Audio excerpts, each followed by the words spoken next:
दोस्तों, मैं एक सीनियर फाइनेंशियल कंसल्टेंट हूँ और एक प्राइवेट फर्म के लिए अहमदनगर जा रहा था।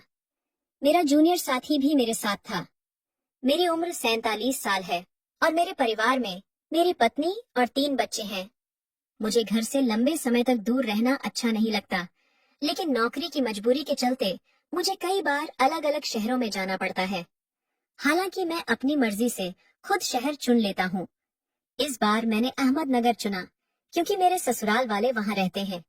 मेरी सास, मेरा साला संजय और उसकी पत्नी काव्या अहमदनगर में रहते हैं।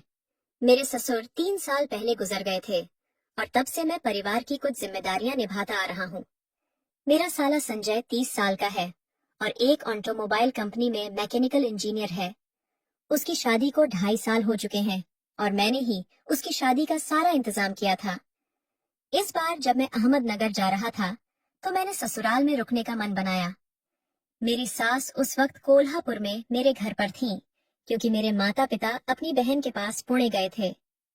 मेरी पत्नी अकेली थी, इसलिए सास उसके साथ रहने आई थी।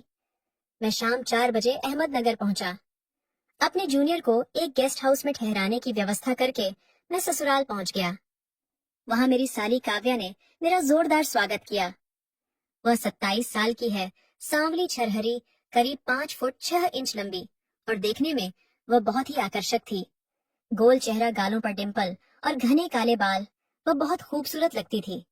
रात 8 बजे मेरा साला संजय दफ्तर से लौटा। हमने साथ में रात का खाना खाया और फिर देर रात 1 बजे तक बातें करते रहे। इसके बाद हम सोने चले गए। अगले दिन से मेरा काम शुरू हो गया। मैं सुबह निकलता और रात को ही वापस आता। सिर्फ रात के खाने और सोने से पहले ही हम सब आपस में बात कर पाते थे। हमने फैसला किया कि वीकेंड पर कहीं घूमने जाएंगे। अगला रविवार महीने का तीसरा रविवार था, इसलिए संजय की छुट्टी थी और मेरा भी आधे दिन का काम था। हमने कोल्हापुर के पास पन्हाला किला देखने का प्लान बनाया और वहां एक रात रुकने का विचार किया। संजय के एक दोस्त ने वहां के रिसोर्ट में हमारे लिए 2 कमरे बुक करवा दिए। काव्या इस प्लान से सबसे ज्यादा उत्साहित थी, क्योंकि उसे रोज की दिनचर्या से छुट्टी मिलने वाली थी। लेकिन रविवार की शाम को जब संजय ऑफिस से आया तो उसने बताया कि उसे अचानक 6 दिनों के लिए प्रोजेक्ट के सिलसिले में बाहर जाना पड़ रहा है। इसका मतलब हमारा घूमने का प्लान रद्द हो गया। ये सुनकर काव्या बहुत निराश हुई। संजय अपने काम में हमेशा व्यस्त रहता था, इसलिए उसे बाहर घूमने का मौका कम ही मिलता था। मैंने गौर किया कि संजय थोड़ा किफायती स्वभाव का था और काव्या की खुशियों के लिए ज्यादा खर्च करने से बचता था। वैसे भी इस ट्रिप का पूरा खर्च मैं उठाने वाला था। संजय को इससे कोई परेशानी नहीं थी, इसलिए उसने कहा कि भले ही वह न जा सके, हम लोग फिर भी जा सकते हैं। ये सुनकर मैं और काव्या सोच में पड़ गए। फिर संजय ने एक और सलाह दी कि चूंकि 2 कमरे बुक हैं, तो काव्या अपनी किसी दोस्त को साथ ले जा सकती है। ये सुनकर काव्या का चेहरा खिल उठा। उसने फौरन अपनी दोस्त राधिका को फोन किया और राधिका ने हाँ कह दी। इसके बाद तय हुआ कि हम अगले दिन दोपहर को पन्हाला के लिए निकलेंगे। सोमवार सुबह संजय अपने काम के लिए रवाना हो गया। मैं अपने क्लाइंट से मिलने चला गया। दोपहर में जब मैं लौटा तो काव्या ट्रिप की तैयारियों में जुटी थी। उसकी काली आंखों में एक खास चमक थी, जिसमें उत्साह और शराफत दोनों झलक रहे थे। खाना खाते वक्त काव्या ने मुझसे पूछा, जीजा जी, वहाँ खाने पीने का क्या इंतजाम होगा? कुछ साथ ले जाना चाहिए क्या? मैंने हंसते हुए कहा, कुछ लेने की जरूरत नहीं, रिसोर्ट में सब कुछ शामिल है। हाँ, अगर कोई चटपटा नमकीन या मुरब्बा हो तो रख लो। मुझे खाने से पहले कुछ छटकारा लेना पसंद है। काव्या हंस पड़ी और बोली, अरे मतलब आप कुछ पीने का इरादा रखते हैं? मैंने मजाक में कहा, ज्यादा नहीं, बस हल्का फुल्का। कोल्हापुर में तो मैं छूता भी नहीं, पर बाहर निकलता हूँ तो थोड़ा मन करता है। तुम्हें कोई तकलीफ तो नहीं? काव्या ने मुस्कुराकर कहा, मुझे क्या परेशानी होगी, वैसे मैं कुछ अतिरिक्त कपड़े रख लेती हूँ, बारिश में भीगने का भी तो मजा लेना है। मैंने हंसते हुए कहा, बिल्कुल, पन्हाला के झरनों में भीगने का अलग ही आनंद है। काव्या बोली, मुझे पहले से पता था, इसीलिए मैंने पहले ही तैयारी कर ली। वैसे संजय नहीं होंगे तो कोई टोकने वाला भी नहीं होगा। मैंने चुटकी लेते हुए कहा, शायद उसे तुम्हारी फिक्र कम है, तभी टोकता होगा। काव्या ने हंसकर सफाई दी, नहीं, ऐसा नहीं है। उसे डर रहता है कि कहीं मैं ठंड बीमार न हो जाऊं तो दवा का खर्च बढ़ेगा। फिर उसने हंसते हुए पूछा, आप तो मुझे रोकेंगे नहीं ना? मैंने हंसकर जवाब दिया, क्यों रोकूंगा? मैं तो जवानी के दिनों से हर साल दोस्तों के साथ बारिश में भीगता आया हूँ। हमारा पूरा ग्रुप होता था, जिसमें लड़कियां भी शामिल थीं। तुम्हारी भाभी भी उसमें थी। अब हमारा मूड पूरी तरह ट्रिप के लिए तैयार हो चुका था। मैंने मजाक में कहा, तुम्हें भीगते देखना मजेदार होगा। एक पल के लिए हमारी नजरें टकराईं। मेरी आंखों में शरारत देखकर काव्या के चेहरे पर हल्की सी मुस्कान उभरी, लेकिन उसने उसे छिपाने के लिए चाय का कप उठा लिया। मुझे पता था कि वह अंदर से हंस रही थी। हमारे बीच ऐसी हल्की फुल्की बातें पिछले कुछ महीनों से चल रही थीं। शुरुआत में जब वह शादी के बाद हमारे घर आई थी, तो मुझसे खुलकर बात नहीं करती थी। मैं इस घर का दामाद था, लेकिन मुझे बड़े भाई की तरह सम्मान मिलता था। घर के कई फैसले मेरी सलाह से लिए जाते थे, इसलिए संजय और काव्या दोनों मुझे बहुत मानते थे। धीरे धीरे हमारा रिश्ता दोस्ताना और हल्का फुल्का हो गया। अब वह मुझसे बेझिझक बातें करने लगी थी। थोड़ी हंसी मजाक के बाद काव्या ने मुस्कुराते हुए पूछा, जीजाजी कब चलना है? मैंने कहा, बस 1.5 घंटे में। तुम तैयार हो ना? फिर मैंने मजाक में कहा, और हाँ, साड़ी मत पहनना, कुछ कैजुअल ड्रेस पहनो। हम घूमने जा रहे हैं, किसी समारोह में नहीं। काव्या हंस पड़ी और बोली, हाँ, मैंने पहले से ही ड्रेस रख ली है। अब हमें राधिका को लेने भी जाना है, तो मैं उसे फोन कर देती हूँ। उसने राधिका को फोन किया और हम दोपहर 1:30 पर निकल पड़े। करीब 2 बजे हम राधिका के घर पहुंचे। वहां राधिका का पति रवि भी हमारे साथ आने वाला था। वह 29 साल का था और एक प्राइवेट कंपनी में मार्केटिंग का काम करता था। मैंने उससे थोड़ी देर बात की। तब तक काव्या ने राधिका की तैयारियों में मदद की। फिर हम सब पन्हाला के लिए रवाना होने को तैयार थे। जब काव्या और राधिका तैयार होकर बाहर आईं, तो मैं बार बार राधिका की तरफ देख रहा था। वह बेहद आकर्षक और खूबसूरत थी। फिर हम सब मेरी कार में सवार हुए। रवि मेरे बगल में आगे बैठा और काव्या और राधिका पीछे। मैं गाड़ी चलाते हुए मिरर से काव्या को देख रहा था। उसकी आंखों में ट्रिप का जोश साफ दिख रहा था। जब भी हमारी नजरें मिलती, वह चुपके से मुस्कुरा देती। रवि मुझसे बातें कर रहा था, लेकिन मेरा ध्यान कहीं और था। मेरे दिमाग में एक सवाल बार बार उठ रहा था, रात को रुकने का इंतजाम कैसे होगा? क्या रवि और राधिका एक कमरे में रहेंगे और मैं काव्या के साथ? और अगर काव्या मेरे साथ रही, तो कमरे में एक बेड होगा या 2? करीब 1.5 घंटे की ड्राइव के बाद हम पन्हाला के रिसोर्ट पहुंच गए। रवि से मेरी अच्छी बातचीत हुई और उसकी सहजता मुझे पसंद आई। बातों से लगा कि वह पहले कभी किसी लग्जरी रिसोर्ट में नहीं ठहरा था। उसकी आर्थिक स्थिति बहुत मजबूत नहीं थी। शायद इसलिए उसने और राधिका ने काव्या का प्रस्ताव तुरंत मान लिया था। दोनों इस ट्रिप को लेकर बहुत उत्साहित थे। रिसोर्ट पहुंचते ही रवि और राधिका रिसेप्शन पर बैठ गए। मैं चेक इन की औपचारिकताएं पूरी करने लगा। काव्या मेरे पास खड़ी होकर उत्सुकता से मुझे देख रही थी। मैंने धीरे से पूछा, कमरों का बंटवारा कैसे करें? तुम और राधिका एक कमरे में, मैं और रवि दूसरे में? काव्या ने फौरन आंखें झपकाते हुए कहा, अरे जीजा जी, ऐसा न करें। उन्हें साथ रहने दें। उन्हें ऐसा मौका कहाँ मिलता है। उन्हें खुशी लेने दें। हम दोनों एक कमरे में रह लेंगे। मैंने उसकी बात मानते हुए कहा, ठीक है, जैसा तुम कहो। अंदर से मैं बहुत खुश था। थोड़ी देर बाद स्टाफ ने हमारे बैग उठाए और हमें कमरों तक पहुंचाया। रिसोर्ट पहाड़ी की चोटी पर था और सारे कमरे ग्राउंड फ्लोर पर थे। रवि और राधिका का कमरा एक तरफ था, हमारा दूसरी तरफ। हम अपने कमरे में पहुंचे। कमरा शानदार था और जैसा मैंने सोचा था, उसमें एक बड़ा डबल बेड था। काव्या कमरे को देखकर बहुत खुश हुई। मैंने दक्षिण की खिड़की का पर्दा हटाया और उसे खोल दिया। बाहर से ठंडी हवा का झोंका आया, जिससे मन तरोताजा हो गया। खिड़की से बाहर एक छोटी बालकनी थी। मैंने उसका दरवाजा खोला और काव्या फौरन वहां चली गई। मैं भी उसके पीछे गया। बालकनी से पन्हाला की हरी भरी वादियां दिख रही थीं। हल्के बादल छाए थे, बारिश नहीं हो रही थी, लेकिन मौसम बेहद सुहाना था। पेड़ों की हरियाली और दूर तक फैली पहाड़ियां मनमोहक थीं। सूरज की रोशनी हरे मैदानों पर ऐसी पड़ रही थी मानो कोई चादर बिछी हो। काव्या इस नजारे में खो गई थी। मैं उसे वहीं छोड़कर कमरे में आया और रूम सर्विस को कॉफी और कुछ नमकीन मंगवाने के लिए फोन किया। फिर मैंने अपने बैग से कपड़े निकाले और फ्रेश होने बाथरूम चला गया। बाहर निकलकर देखा कि काव्या भी कमरे में वापस आ गई थी। मैंने पूछा, अब क्या करें? बाहर घूमने चले या यही थोड़ा आराम करें? वैसे कॉफी आने वाली है, उसे पीकर चलते हैं। काव्या ने हंसते हुए कहा, मैं भी चलूंगी। अकेले यहाँ क्या करूंगी? रुकिए, मैं रवि और राधिका से पूछ कर आती हूँ। वह दरवाजे की ओर बढ़ी तो मैंने उसे फोन की तरफ इशारा किया। काव्या हंस पड़ी और अपने माथे पर हाथ मारते हुए फोन उठाया। उसने राधिका के कमरे में कॉल की। थोड़ी बातचीत के बाद उसने मेरी तरफ देखकर हंसते हुए कहा, वे दोनों कमरे में ही रुक रहे हैं, कोई फिल्म देख रहे हैं। हम दोनों एक दूसरे को देखकर मुस्कुरा दिए। तभी दरवाजे पर खटखट हुई। मैंने खोला तो स्टाफ कॉफी लेकर आया था। हम बैठकर कॉफी पीने लगे और बातें करने लगे। कॉफी पीते हुए मैंने काव्या से कहा, तैयार हो जाओ। उसने जोश में पूछा, जीजा जी, मैं कुछ स्टाइलिश कपड़े पहन लूं तो आपको बुरा तो नहीं लगेगा? मैंने हंसते हुए कहा, अरे जो मन हो पहनो, मुझे क्या दिक्कत, बस तुम्हें सहज लगे इतना ही। काव्या ने शरारती अंदाज में मुस्कुराते हुए कहा, तो फिर आप बालकनी में जाइए, मैं कपड़े बदल लूं। मैं चुपचाप बालकनी में चला गया और दरवाजा बंद कर दिया।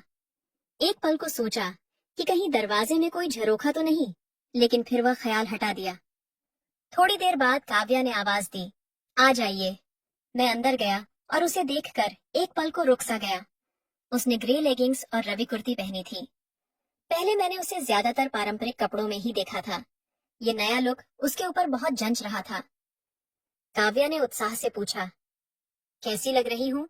ये कपड़े कॉलेज के दिनों के हैं, बहुत वक्त बाद पहने हैं। बदल लूं क्या? मैंने हंसकर कहा, नहीं, ये तो तुम पर कमाल लग रहे हैं। काव्या ने मुस्कुराते हुए कहा, लेकिन संजय को ये पसंद नहीं। उनका कहना है कि शादीशुदा औरतें ऐसे कपड़े नहीं पहनती। मैंने हंसते हुए जवाब दिया, उसे क्या पता, ढेर सारी शादीशुदा औरतें ऐसे कपड़े पहनती हैं, और ट्रिप पर ऐसे न पहनेंगी तो कब पहनेंगी? काव्या ने शरारत से आंख मटकाई और बोली, तो जब मैं साड़ी पहनती हूँ तब बुजुर्ग लगती हूँ क्या? मैंने फौरन कहा, नहीं नहीं, मैं तो आम बात कर रहा था, तुम्हारी नहीं। चलो अब निकलते हैं। हम कमरे से बाहर आए और पन्हाला किले के आसपास घूमने लगे। मौसम बहुत अच्छा था। हल्की फुहारें पड़ रही थीं, लेकिन भारी बारिश नहीं थी। जब हम किले के पिछले हिस्से में पहुंचे तो काव्या ने जोश में कहा, जीजा जी, यहाँ से नीचे एक झरना है, चले क्या? बस 20 मिनट लगेंगे और अंधेरा होने से पहले लौट आएंगे। मैंने सहमति दी, चलो ठीक है। हम एक टेढ़ी मेढ़ी पगडंडी से नीचे उतरने लगे। रास्ते में हल्की झाड़ियां थीं, घना जंगल नहीं था, लेकिन रास्ता आसान भी नहीं था। दूर एक गांव की झलक दिख रही थी। हम सावधानी से नीचे बढ़ रहे थे। रास्ते में छोटे छोटे पानी के गड्ढे आए, जिन्हें पार करते हुए हम आगे बढ़े। बारिश से जमीन गीली और चिकनी थी, इसलिए हमें संभल कर चलना पड़ रहा था।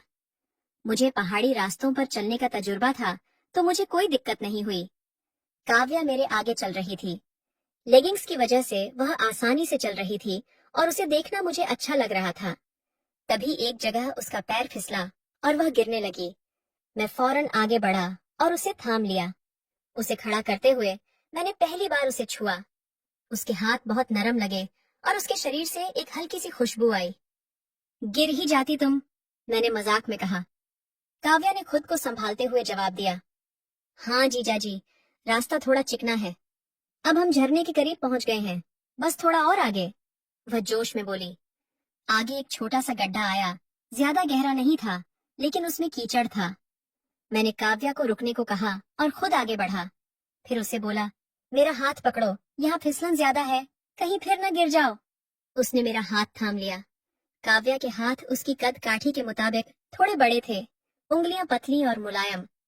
उसे जोर से पकड़ने की जरूरत नहीं पड़ी, क्योंकि उसने खुद मेरा हाथ कसकर पकड़ लिया। एक जगह जमीन बहुत फिसलन भरी थी। उसने दूसरा हाथ मेरे कंधे पर रखा और खुद को संभाला। गड्ढा पार करने के बाद उसने कंधे से हाथ हटा लिया, लेकिन मेरा हाथ नहीं छोड़ा। हम हाथ पकड़े आगे बढ़े। थोड़ा आगे जाने पर एक बड़ा गड्ढा आया। काव्या ने मेरा हाथ खींचा और उत्साह से बोली, जीजा जी देखिए, दाईं तरफ झरना है। वह दृश्य लाजवाब था। हमसे करीब 25 फीट दूर एक झरना बह रहा था। उसकी ऊंचाई शायद 60 फीट रही होगी। पानी नीचे गिरते ही फेन बन रहा था और तेज शोर के साथ उछल रहा था। एक पतली सी पगडंडी हमें झरने के पास ले गई। जैसे ही हम करीब पहुंचे, झरने की बूंदें हवा में उड़कर हम पर पड़ने लगीं। मुझे यह बहुत पसंद था, तो मैं वहीं रुककर उसका मजा लेने लगा। लेकिन काव्या और आगे जाना चाहती थी। उसने मेरा हाथ जोर से पकड़ा और आगे बढ़ी, लेकिन तभी उसका पैर फिर फिसल गया। मैं झट से झुका और उसे कसकर थाम लिया।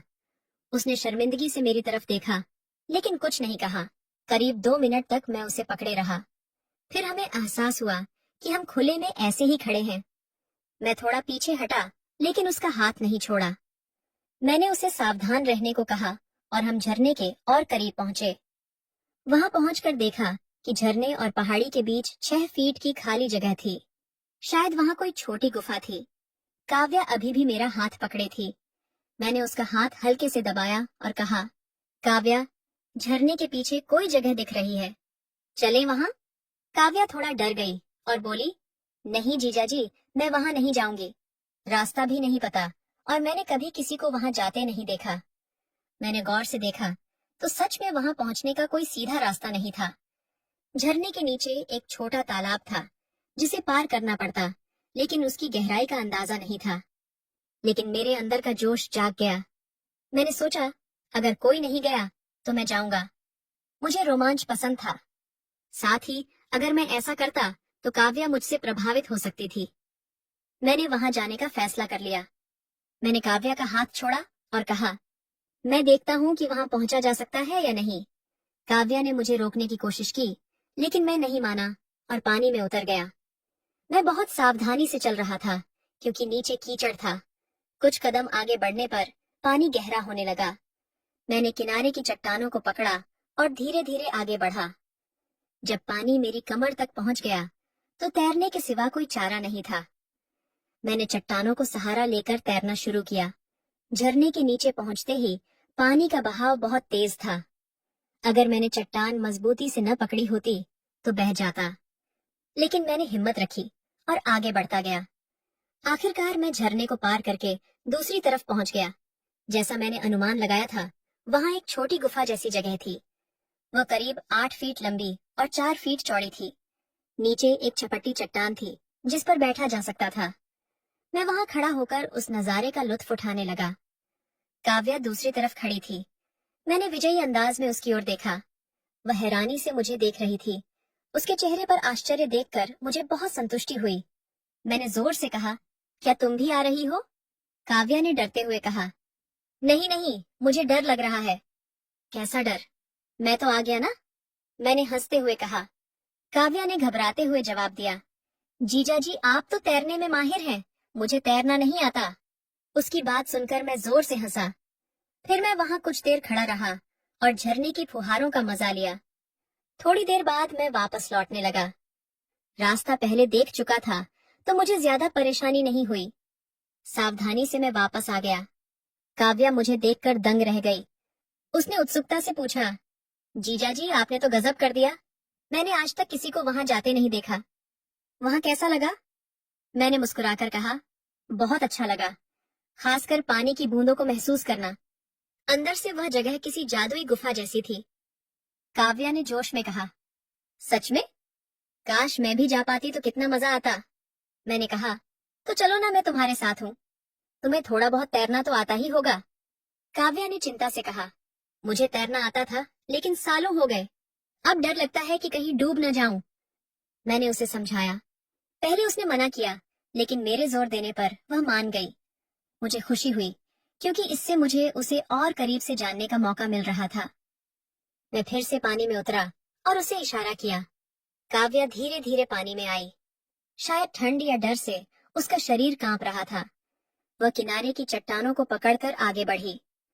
मैंने अपना हाथ बढ़ाया और उसने चट्टान छोड़कर मेरा हाथ जोर से पकड़ लिया। मैंने उसे पानी में हल्का खेलने दिया ताकि उसका डर कम हो। एक हाथ से उसे सही संतुलन नहीं मिल रहा था, तो मैंने उसे अपने कंधे पर हाथ रखने को कहा। ऐसा करते ही वह मेरे बहुत करीब आ गई। फिर मैंने उसका हाथ छोड़कर अपनी बांह उसकी कमर पर रख दी। हाथ छूटते ही उसने मुझे कसकर पकड़ लिया। मैंने उसे मजबूती से थामा और पानी में आगे बढ़ने लगा। काव्या का वजन संभालना मुश्किल था, लेकिन मैंने पूरी कोशिश की, फिर भी यह आसान नहीं था। मैंने उसे पास की चट्टान पकड़ने को कहा और खुद उसके कंधे को सहारा दिया। मैंने फिर उसकी कमर पकड़ी और धीरे धीरे आगे बढ़ा। इस दौरान न उसने कुछ कहा न मैंने। हम आधे रास्ते तक पहुंच गए थे।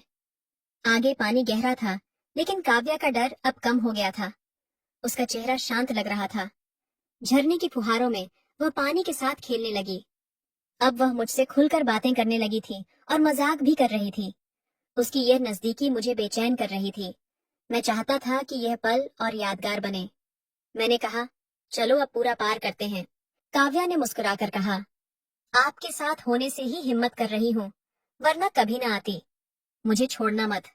मैंने कहा, कभी नहीं, तुम्हें मजबूती से पकड़ूंगा। फिर मैंने सुझाव दिया, ऐसा करो, मेरी पीठ पर बैठ जाओ, मैं तैरकर तुम्हें पार ले जाऊंगा। ये कहकर मैंने उसका हाथ पकड़ लिया। पहले उसने हिचकिचाहट दिखाई, लेकिन फिर मान गई। मैंने उसे अपनी पीठ पर बिठाया। उसने मेरे कंधों को कसकर पकड़ा और अपनी बाहों से मेरी गर्दन थाम ली। मैं गहरे पानी में तैरने लगा। काव्या को डर लगा और उसने मुझे और जोर से पकड़ लिया। उसने अपने पैर मेरी कमर के चारों ओर लपेट लिए ताकि संतुलन बना रहे। अब वह निश्चिंत थी, लेकिन मेरी जिम्मेदारी बढ़ गई थी। मैं उसे लेकर धीरे धीरे आगे बढ़ रहा था। वह इतनी करीब थी कि उसका सिर मेरे सिर से सट गया था। उसका गाल मेरे गाल को छू रहा था। मैंने उसे हौसला देने के लिए अपना चेहरा उसकी तरफ घुमाया और हंसते हुए कहा, काव्या, मजा आ रहा है ना? मेरे कंधों पर आराम से बैठी हो। काव्या हंस पड़ी और बोली, जीजा जी, आप बहुत भले हैं। इतना कहकर उसने अचानक मेरा गाल पकड़कर हल्के से चिकोटी काट ली। मैं एक पल को चौंक गया। उसका यह शरारतीपन मुझे बहुत पसंद आया। मैंने अपना चेहरा थोड़ा और उसकी तरफ घुमाया ताकि उसका गाल और करीब महसूस हो, लेकिन उसने फिर से मेरे गाल पर चिकोटी काट दी। जवाब में मैंने भी हल्के से अपना गाल उसके गाल से रगड़ दिया। वह हंस पड़ी और फिर हम झरने के पीछे पहुंच गए। झरने के पीछे की चट्टान पर पहुंचते ही काव्या मेरी पीठ से उतरी और पत्थर पर बैठ गई। मैं भी उसके पास बैठ गया और गहरी सांसें लेने लगा। हम इतने करीब थे कि हमारे कंधे आपस में छू रहे थे, लेकिन काव्या उस खूबसूरत नजारे में खोई थी। शायद इसलिए उसे हमारी नजदीकी का एहसास नहीं हुआ। मैं यह दृश्य पहले देख चुका था, तो मेरा ध्यान उस पर नहीं था। मेरी नजरें काव्या पर टिकी थीं। उसका चेहरा गीला था और उसके भूरे बाल चेहरे पर बिखरे हुए थे। वह इस पल में और भी सुंदर लग रही थी। मैं उसे एकटक देखने लगा। शायद उसने मेरी नजरों का ताप महसूस किया, क्योंकि उसने धीरे से मेरा चेहरा अपनी ओर घुमाया। उसकी आंखों में मेरे लिए सम्मान, आत्मीयता और शायद हल्का सा आकर्षण भी था। हमारी नजरें मिली तो वह हल्के से मुस्कुराई। मैं भी उसे देखता रहा। करीब 2 मिनट तक हम एक दूसरे को देखते रहे। फिर वह शर्मा गई और नजरें झुका ली। हम कुछ देर तक पास पास बैठे रहे। दोनों अपनी अपनी ख्यालों में डूबे थे। मैं सोच रहा था कि काव्या अब मुझसे बहुत खुल गई है। हमें यह एकांत मिला है। क्या मुझे अब कोई कदम आगे बढ़ाना चाहिए? कल रात कमरे में भी जब हम अकेले थे, तो मेरे मन में कुछ करने का विचार आया था।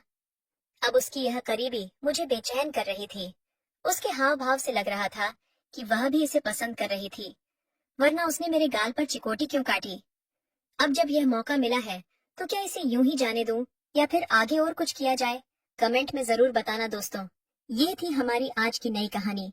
आपको यह कैसी लगी? अगर पसंद आई तो लाइक करें और दोस्तों के साथ शेयर करें। ऐसी ही रोचक कहानियों के लिए हमारे चैनल को सब्सक्राइब करें और नोटिफिकेशन ऑन रखें ताकि आप कोई कहानी मिस न करें। धन्यवाद।